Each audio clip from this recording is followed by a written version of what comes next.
Hello everyone. आज हम लोग बात करेंगे फेमिनिज्म के टॉपिक की, जो सोशियोलॉजी में पूछा जाता है और ये बहुत ही इम्पोर्टेंट टॉपिक है। तो सबसे पहले बात करेंगे लिबरल पर्सपेक्टिव की। तो इन्होंने क्या कहा था कि इन्होंने कहा था कि ये वुमेन इस समय बैकवर्ड है या फिर वो किसी चीज को फेस कर रही है तो इसके लिए रिस्पॉन्सिबल स्टेट है। तो इनका जो मेन प्रॉब्लम था या फिर मेन इशू था वो स्टेट से था।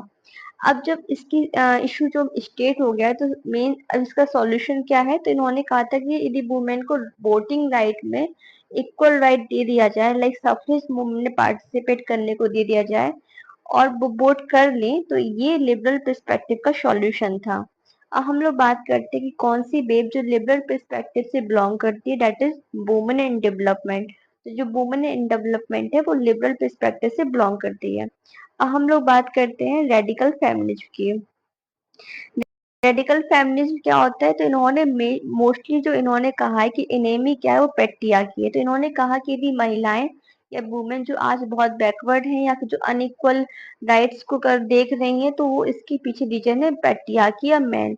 तो इस वजह से इन्होंने कहा था कि ना किसी जेंडर, तो इनका जो सॉल्यूशन था तो इन्होंने कहा था there should be no gender no patriarchy. तो जेंडर जैसा कोई कॉन्सेप्ट रहेगा ही नहीं, तो पेट्रियार्की होगा ही नहीं। तो ये रेडिकल है और ये सेकंड वेव से बिलोंग करता है। अब हम लोग बात करते हैं मार्क्सिस्ट की। तो मार्क्सिस्ट जो फेमिनिज्म है वो ये बात करता है। अब हम लोग बात करते हैं थर्ड पर्सपेक्टिव जो कि मार्क्सिस्ट है। मार्क्सिस्ट ने बताया था कि जो महिलाएं हैं या वुमेन है वो डबल ऑपरेशन को फेस करते हैं। एक तो पेट्रियार्की जो मेन प्रॉब्लम है उनके बैकवर्डनेस का, सेकंड कैपिटलिज्म है। कैपिटलिज्म मोड ऑफ प्रोडक्शन का मेन एम होता है मैक्सिमाइजेशन ऑफ प्रॉफिट, और ये ऐसा मोड ऑफ प्रोडक्शन होता है जिसमें वुमेन को क्या होता है, कंपेयर टू मेन कम पैसा मिलता है, मतलब उनकी सैलरी कम होती है। तो इसका जो सॉल्यूशन क्या है कि जो फीमेल है उनको पे अच्छा खासा या फिर जैसे मेल को मिलता है उनको मिलना चाहिए, जेंडर भी कॉन्सेप्ट नहीं होना चाहिए। तो मार्क्सिस्ट ने क्या कहा था, फीमेल को इक्वल पे होना चाहिए और जेंडर जैसा कोई कॉन्सेप्ट नहीं होना चाहिए। इसका जो रिलेशन है वो किस वेब से होता है? तो सेकंड वेब में क्या आता है, वुमेन एंड डेवलपमेंट। तो ये पूछा जाता है कि जो लिबरल थे वो वुमेन इन डेवलपमेंट है और मार्क्सिस्ट वाला वुमेन एंड डेवलपमेंट आता है। नेक्स्ट हम लोग बात करते हैं सोशलिस्ट का। तो ये ट्रिपल ऑपरेशन की बात करते हैं। इन्होंने कहा कि एक जो महिला होती है वो ट्रिपल ऑपरेशन को फेस करती है। तो वो ट्रिपल ऑपरेशन क्या होते हैं? एक तो पेट्रियार्की या फिर जो मैन के प्रति उसका जो डिस्क्रिमिनेशन होता है उसको फील करती है। सेकंड कैपिटलिज्म में, मतलब उनको इक्वल पे नहीं होता है। और थर्ड जेंडर, जेंडर जैसे कि सोशल कंस्ट्रक्ट है, तो इसका भी इनके लाइफ में एक एक अलग ही प्रकार का फर्क पड़ता है। तो इन्होंने इसका सॉल्यूशन क्या बताया था कि फीमेल को इक्वल पे मिला जाए। तो जो मार्क्सिस्ट था, सोशलिस्ट था, उनमें मोस्टली चीजें सेम रहती हैं। बस जो मार्क्सिस्ट में है उसमें डबल ऑपरेशन की बात करते हैं और सोशलिस्ट में हम लोग ट्रिपल ऑपरेशन की बात करते हैं। और जो मार्क्सिस्ट थे वो सेकंड वेव से बिलोंग करते हैं, वुमेन एंड डेवलपमेंट से। और जो थर्ड वेव थी वो जेंडर एंड डेवलपमेंट है।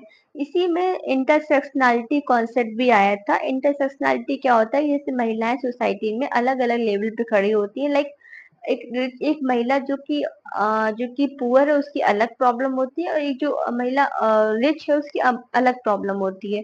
That's why this is intersectionality, मतलब उनकी प्रॉब्लम अलग अलग है तो सॉल्यूशन भी अलग होगा। तो ये होता है सोशलिस्ट, जहाँ पे महिलाएं थर्ड वेव की बात करती है। यहाँ पे gender and development basic important रहता है। अब हम लोग बात करते हैं पोस्ट मॉडर्न की। तो इन्होंने इन्होंने अभी तक की जितनी भी थ्योरी है इन्होंने उन सबको रिजेक्ट किया है। तो इन्होंने कहा है कि जितनी भी थ्योरी है, like liberal, radical, Marxist and socialist, they are nothing, ये सब इन्होंने रिजेक्ट किया है। बल्कि इन्होंने ये कहा है कि यहाँ पे मल्टीपल ट्रुथ होते हैं, truth is not one, multiple truth होते हैं। इस वजह से जो थ्योरी वो भी होती है वो मल्टीपल होती है। तो पोस्ट मॉडर्न में बेसिक चीज हमको याद करना ये है कि इन्होंने इसके पहले वाली थ्योरी को रिजेक्ट किया और बेसिक और मल्टीपल ट्रुथ पे बिलीव किया है। अब हम लोग बात करते हैं इम्पोर्टेंट फेमिनिज्म की, जो कि इनसे ही बिलोंग करते हैं। तो एक था स्टैंड पॉइंट फेमिनिज्म। तो जो टर्म है इसको सैंड्रा हार्डी ने कॉइन किया था। इन्होंने ये बताने की कोशिश की थी जैसे कि कोई महिला जो कि अपर क्लास से बिलोंग करती, कुछ कुछ महिला लोअर क्लास से बिलोंग करती हैं। The problem of upper class women is different to lower class women. तो जब डिफरेंट प्रॉब्लम होंगी तो सॉल्यूशन भी डिफरेंट होगा।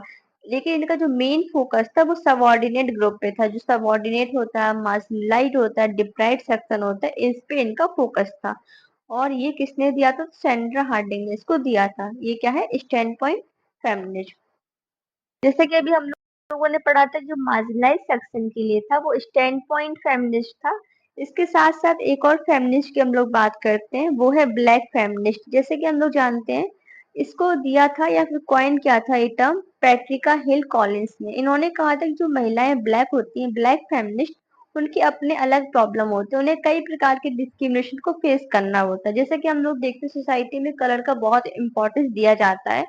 तो जो महिलाएं या फिर ब्लैक कलर की होती हैं, या फिर जो उनका जो कलर डल होता है, तो उनके अपने खुद के ही स्ट्रगल होते हैं। तो इसको पैट्रिका हिल कॉलिंस ने डिस्क्राइब किया था।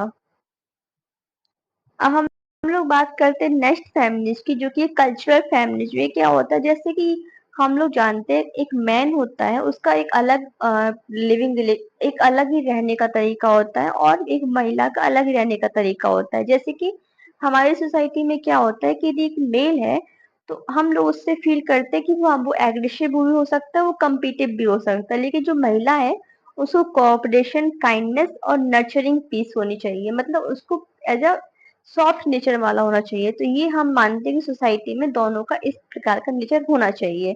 तो इसको हम लोग कल्चर फेमिनिज्म कहते हैं। और इसका एक इम्पोर्टेंट एग्जाम्पल लीला दुबे ने भी दिया था अपने एक बहुत ही इम्पोर्टेंट कॉन्सेप्ट में, जो कि सीट और अर्थ मेटाफर। तो उन्होंने कहा था सीट जो है वो मेल के है, और अर्थ क्या है? फीमेल। मतलब सीट अपने अर्थ में करते हैं। तो इसको इन्होंने कहा था सीट और अर्थ का मेटाफर, जो कि कहीं ना कहीं कल्चर फैमिली से बिलोंग करता है। तो हम लोगों ने आज काफी फेमिनिस्ट की बात कर ली है। तो ये बहुत ही इंपॉर्टेंट है, जो हर बार पूछा जाता है। Thanks for watching.